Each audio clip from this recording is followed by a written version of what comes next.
பச்சை நிறத்துல அம்மன் சிலையா? அவங்களுக்காக சப்த ரிஷிகளும் கையில வாழோட அவங்களுக்கு காவலா இருக்காங்க. இந்த கோயில் எங்க இருக்கு? வாங்க பாப்போம். இந்த கோயில் சென்னைக்கு பக்கத்துல உள்ள ஆவடியில உள்ள திருமுல்லை வாயில தானே அமைஞ்சிருக்கு இந்த அற்புதமான கோயில். சிவனின் சாபத்தால் பூமிக்கு வர்றாங்க பார்வதி தேவி.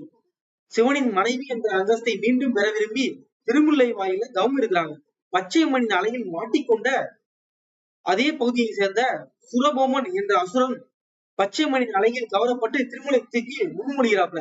இத்தேவிக்கு கோபத்தை ஏற்படுத்தியது. அவள் காளியின் வடிவத்தை எடுத்து ரட்சிக்கும் சிங்கத்தின் மீது ஏறினாள். அவளுடன் சப்த ரிஷிகள் போர் வீரர்களின் வடிவத்தை எடுத்தனர்.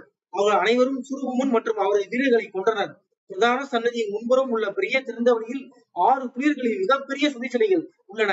வசிஷ்டர், நாரதர், விஸ்வாமித்திரர், பரத்வாஜர், அகஸ்தியர், காசேவர் மற்றும் ஜமதக்னி இந்த துறவிகள் அனைவரும் பல்வேறு ஆயுதங்களை ஏந்தியபடி போர் வீரர்கள் வழியில் உள்ளனர். கங்கையம்மன், வேங்கையம்மன், பச்சை